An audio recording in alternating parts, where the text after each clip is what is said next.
I'm back. It's Tracy Lene, day 3 of my reading of The Game of Life and How to Play It by Florence Shovel Shinn. If you didn't join me on the other 2 days, let me let you know that this is not audible, where I'm just going to read straight through the book. I'm reading a chapter a day, and I'm stopping and adding my commentary. So if that's not for you, totally understand it. Go ahead and skip on over to another video that will work better for you. You can get her complete reading without commentary on YouTube on The Game of Life and How to Play It. Just type that in. But if you want to listen to me, I'd love it. I'd love it if you like this video, if you subscribe to my channel, and if you share it with others. Let's begin. Chapter 3, The Power of the Word. By thy words thou shalt be justified, and by thy words thou shalt be condemned. A person knowing the power of the word becomes very careful of his conversation. He has only to watch the reaction of his words to know that they do not return void. Through his spoken word, man is continually making laws for himself. I knew a man who said, I always miss a car. It invariably pulls out just as I arrive. His daughter says, I always catch a car. It's sure to come just as I get there. This occurred for years. Each had made a separate law for himself, one of failure, one of success. This is the psychology of superstitions. I can tell you, if you take a few moments to think about that, anything that you go, I knew that wasn't going to happen, it never happens. Or if you go, hey, that always happens, it always happens. Your word is your wand. Your word, that's another book of hers, I'll read that later. But your word is very powerful. The Bible tells you that. The horseshoe or rabbit's foot contains no power, but man's spoken word and belief that it will bring him good luck creates expectancy in the subconscious mind and attracts a lucky situation.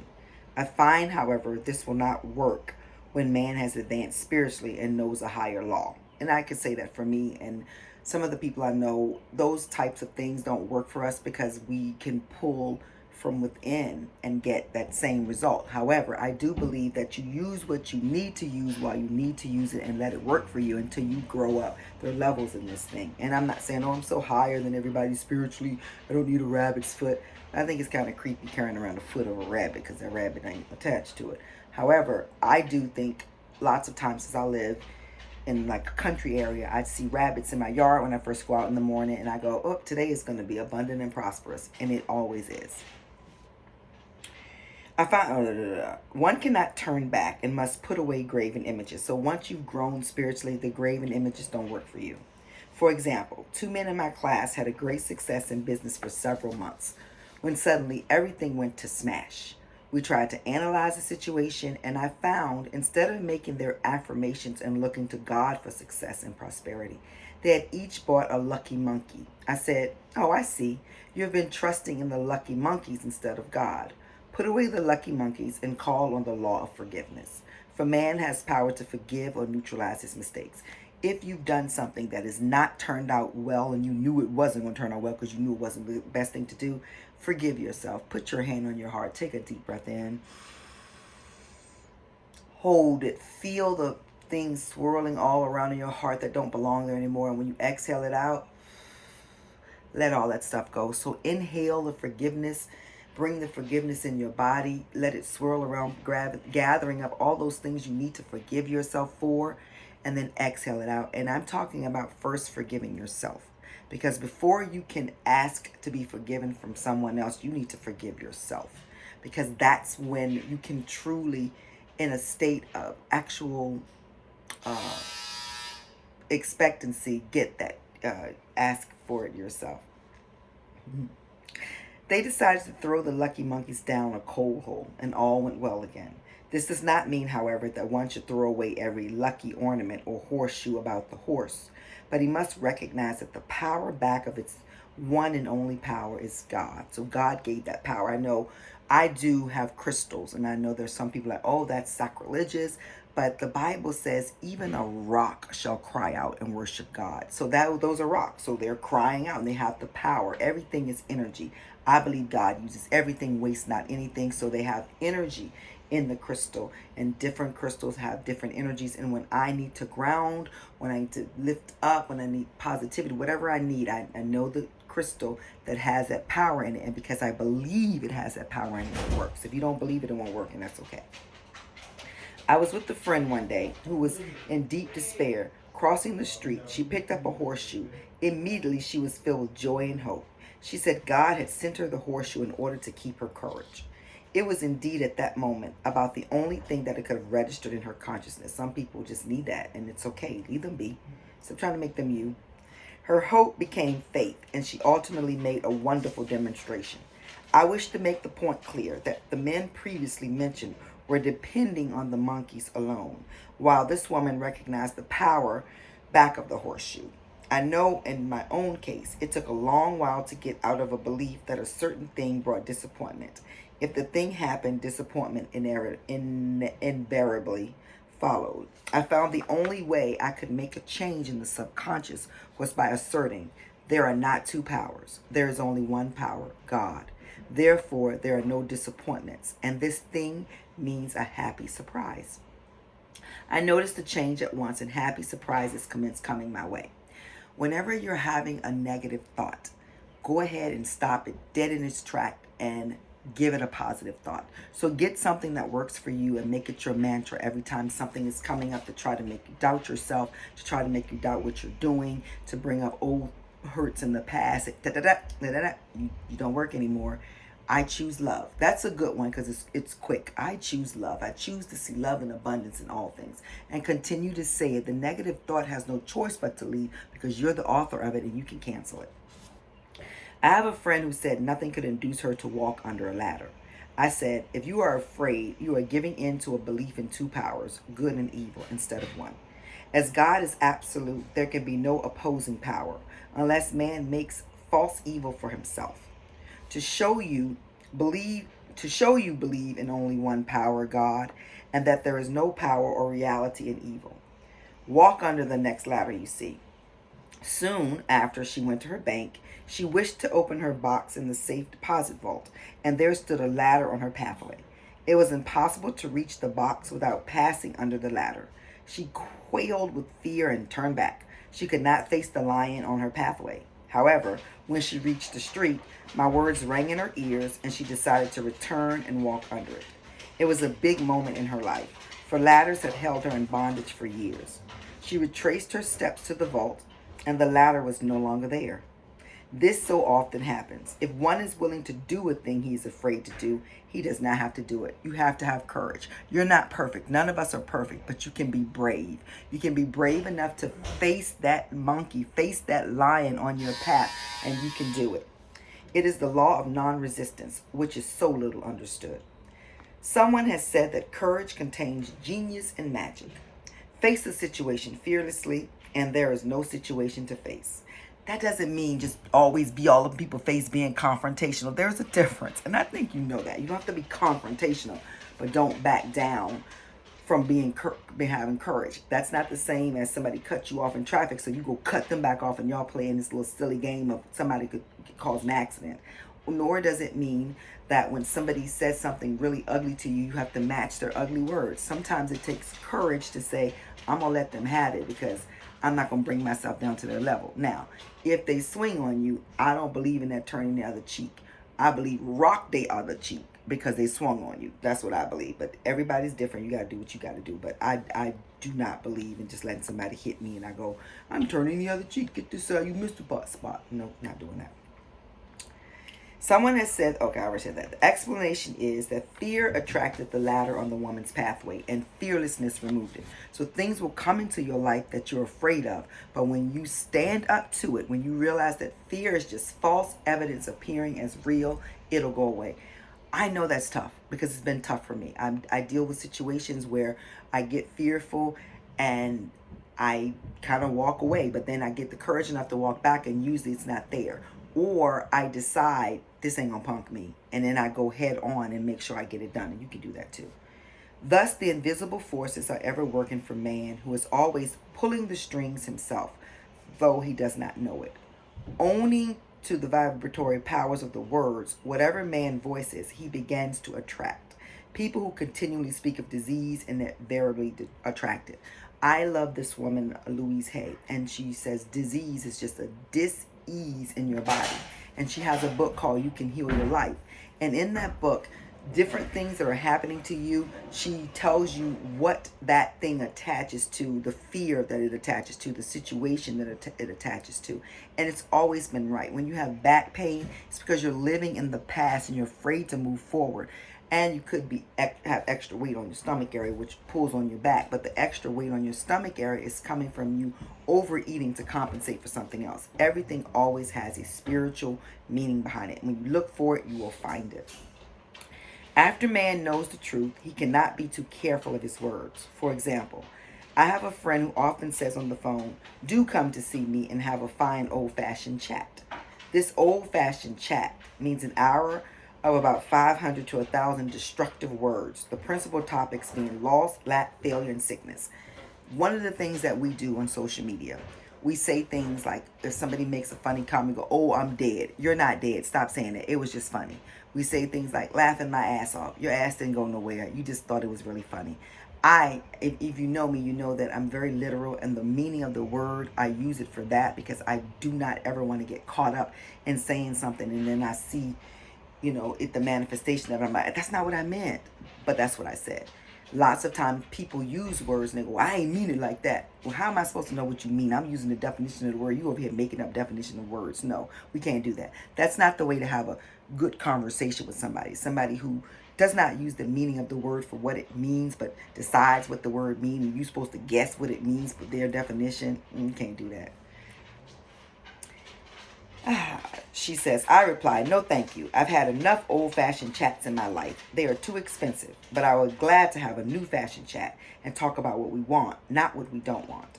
There's an old saying that a man only dares to use his words for three purposes: to heal, bless, or prosper. What if we did that today? How about you try that? I'm going to try it today. Let's make that challenge to ourselves. We're going to use our words to either heal, bless, or prosper. And if it's not doing any of that, we're going to keep our mouth shut. And then we're not going to let the thoughts kind of like go around in our mind. We're going to say, "Nope, I'm only here to heal, bless, or prosper." Heal, bless, or prosper. Maybe I'll put it on a shirt. Heal, bless, or prosper. Let me know. What man says of others will be said of him, and what he wishes for another, he is wishing for himself. I learned that early on, and I stopped doing that in my 20s. I'm not going to talk about the situation because it's a little personal, and I've moved past it. But let me just say, I was wishing it for somebody else, and it came right back to me. Curses like chickens come home to roost. If a man wishes someone bad luck, he is sure to attract bad luck himself. If he wishes to aid someone to success, he is wishing and aiding himself to success. There's something that say in the scriptures that say, "Pray for those who despitefully use you or spitefully use you."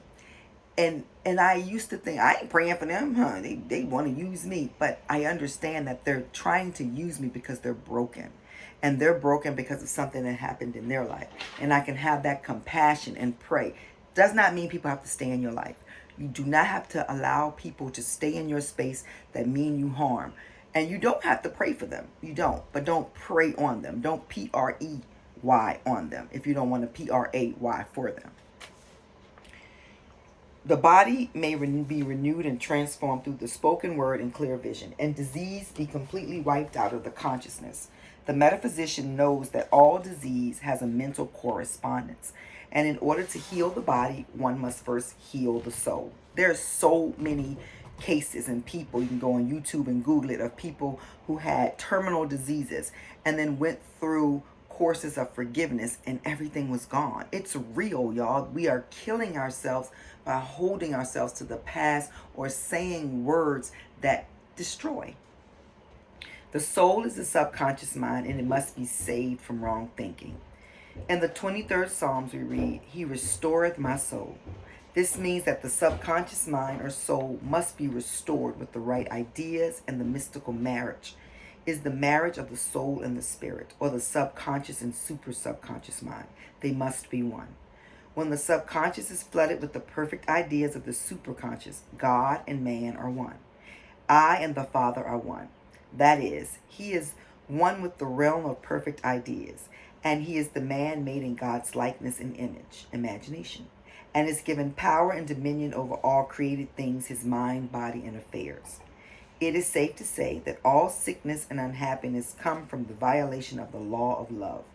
A new commandment I give to you: love one another. And in the game of life, a goodwill takes every trick. For example, a woman I know had for years an appearance of a terrible skin disease. The doctors told her it was incurable, and she was in despair. She was on the stage and she feared she would soon have to give up her profession, and she had no other means of support. She, however, procured a good engagement and on the opening night made a great hit.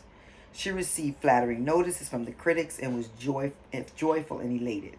The next day she received a notice of dismissal. A man in the cast had been jealous of her success and had caused her to be sent away.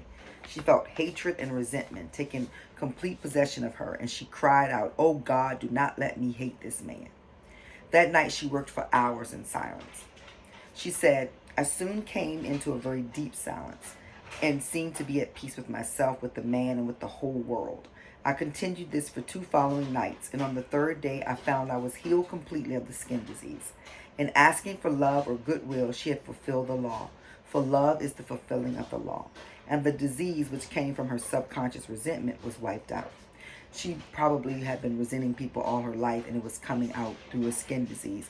And once she decided to forgive, and the situation had to happen, the situations that come in your life that you don't like, you say, "Why me, God?" Instead of saying, "Why me, God?" say, "Why not me, God?" Because why not you? I heard the most honorable Minister Louis Farrakhan say that before. Instead of saying to God when something happens to you, "Why me, God?" say, "Why not me, God?" And then I want to add, then ask God, "Why is this situation here? What do I need to learn?" And when you sit in the silence, God will tell you exactly why this is happening.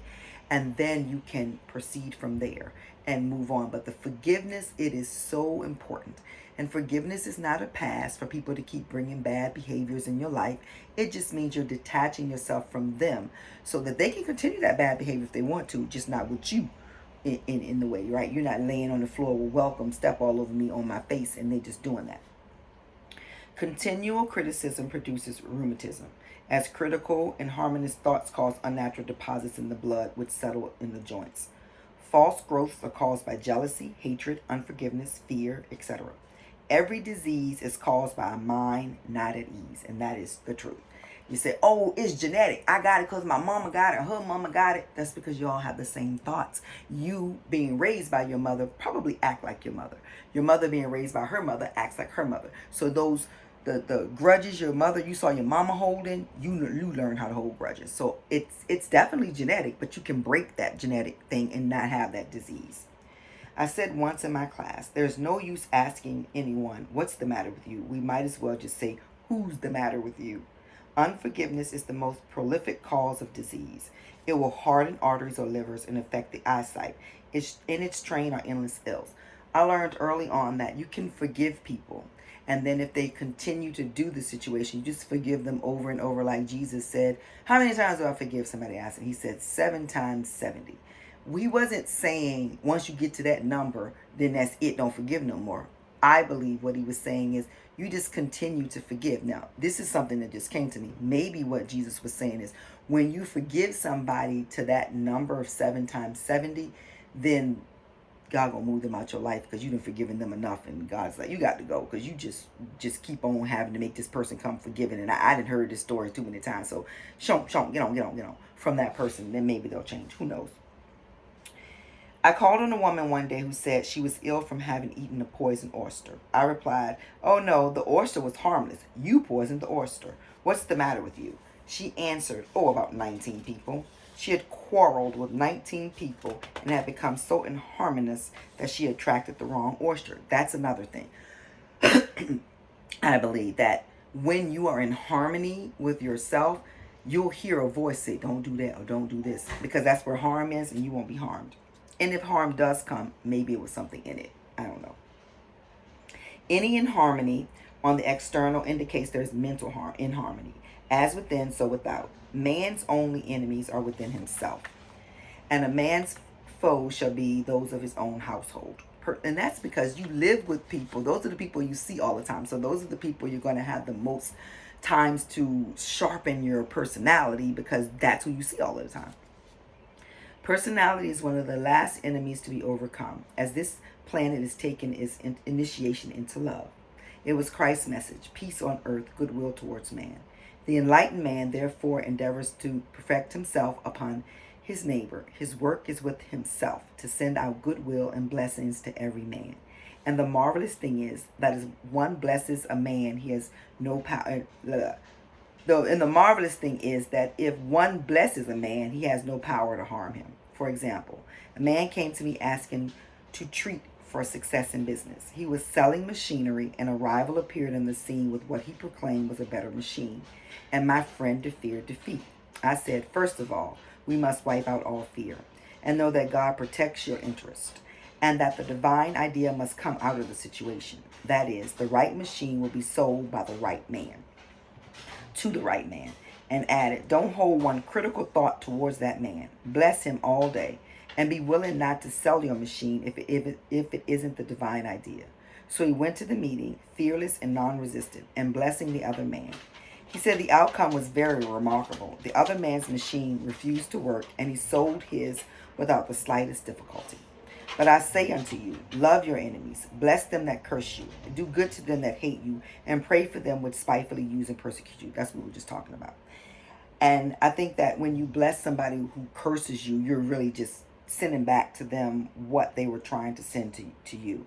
Those that hate you, doing good to them if they're in your space. But if they're not in your space, you got to go out of your way. I used to do that. Go out of my way to try to make people like me. I was a people pleaser. And I would have people who did not deserve me in their life, and I would try to bless them and be all amazing. And they were who they were. So I just end up getting my feelings hurt. I realize I don't have to do that anymore. Goodwill produces a great aura of protection about the one who sends it, and no weapon that is formed against him shall prosper. Now, understand it said the weapon formed won't prosper. It doesn't say it won't be formed, but it won't prosper unless you allow it to prosper. In other words, love and goodwill will destroy the enemies within oneself. Therefore, one has no enemies on the external. There is peace on earth for him who sends goodwill to men. Now, I've had this book, like I told you, since 1987. So there are notes all in between. And I've written this letter to God in here, forgiving myself after I read this chapter for all of the things that I've done. And I forgave myself. And then I asked God to forgive those who trespassed against me, because I recognized that the only reason they trespassed against me is because I was open for that, for something that I wasn't covering in myself spiritually. That doesn't mean that people aren't going to sometimes do things that make you unhappy, or hurt you, but it will not prosper and gain a whole lot if you are in perfect harmony with yourself. You will move right on out of their way. Their dagger will hit somebody else. They're going to be who they are. But when you decide to be who you are, which is the child of God, the light of Christ, the infinite being is all up in you, and y'all are so closely connected, you'll have just an amazing, amazing life. So that was chapter 3, the power of the word. And remember, today we're going to use our word to bless, to heal, and to prosper. And anything else, we're going to say, get out of here. I don't need you.